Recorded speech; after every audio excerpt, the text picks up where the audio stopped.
if you want to learn how light works, here you go. This is a protein. UV light hits it. That is a light antenna. It's surrounded by water. Light is an electromagnetic wave that changes to an electromechanical wave. That's called sound. That sound is collected in water. Now, here's the interesting thing. Water is a magnetic dipole. What does that mean? Hydrogen and oxygens, positive and negative. That's the reason why it's tied to magnetism. The first time that we found out that magnetism truly controls sound, Ohio State University Acoustic Phonons 2014. You can look it up. When the light hits here, it's absorbed in the water. That changes the hydrogen bonding networks. What is the physical change? The physical change is the density of the water. That is how this works. Fundamentally, quantum mechanically.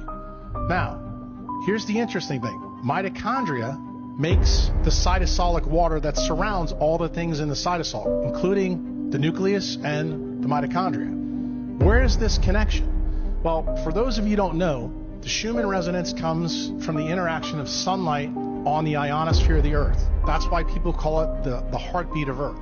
But it's an electrical tension that develops between the solar plasma and the atmosphere that generates the 7.83 hertz.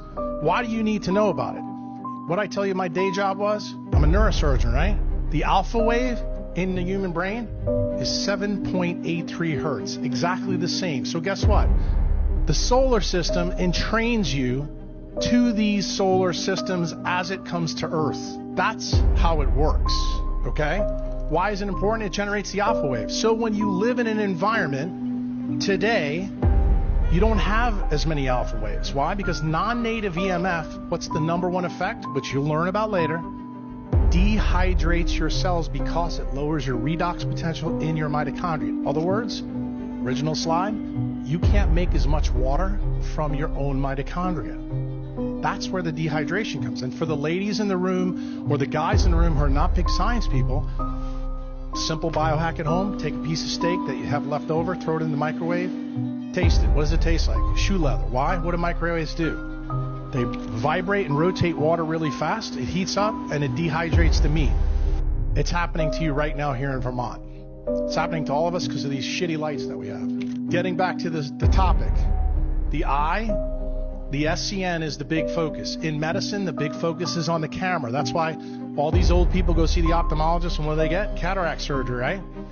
Anybody know what they put in for cataract surgery after it's done? An implantable lens. And guess what that lens blocks? UVA, UVB, 100%, and also, these days, 50% of blue light, in case you didn't know that. That's been a change since 2009. What people don't realize, 42% of sunlight that falls to Earth is infrared A light. It's balanced all the time by blue, okay? Especially when the sun rises. Now, this is a side picture of an eyeball. What you need to know, and this goes back to physics, in case you don't, blue light bends the most by gravitational lensing. It turns out this is important in the eye, because when blue light comes through, it falls in front of the retina. That's the reason why when you use a computer screen or you use these horrible lights up here, you get visual obscuration. In other words, your vision gets worse. What does that cause? It causes elongation of your eyeball. When your eyeball gets longer, you get myopia. What happens when you get myopia? The next step is you get retinal detachments. What's the end result? Acute macular degeneration. Anybody know anybody who's got that? Yeah, lots of people. And guess what else? Guess what causes cataracts? Blue light toxicity. Why? The brain is trying to protect itself from this light that's coming in, so it makes the lens hazy, so this doesn't happen.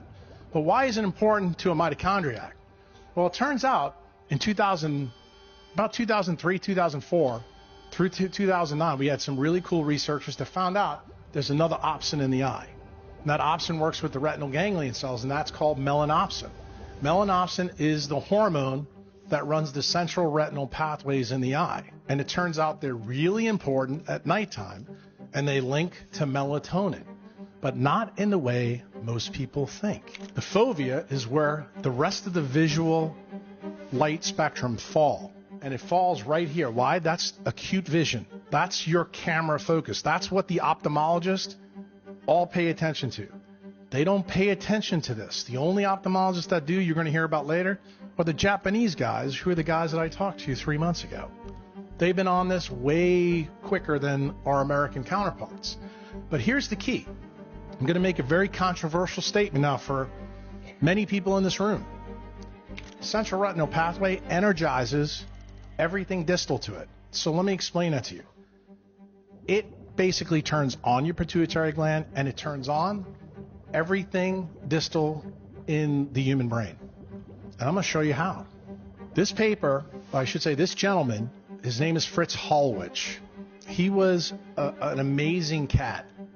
He was an ophthalmologist in Germany. He was born in the 1920s. He happened to live in a time where we didn't have intraocular lenses. And one of the things that he noticed is that when he saw people with cataracts, he would cut the cataract out so they could see. And for those of you who don't know, this is what happened to Vincent van Gogh. You know, when he painted haystacks, the reason why he painted them in all different colors is because when you take a cataract out and you don't put a lens in, you can see UV. In case you didn't know that. So that's the reason why haystacks has all the different shades, because he was able to see it in so many different colors as the light changed. Well, it turns out this doctor actually practiced medicine in a time that we could never recapitulate now. That's why sometimes looking back is a good thing.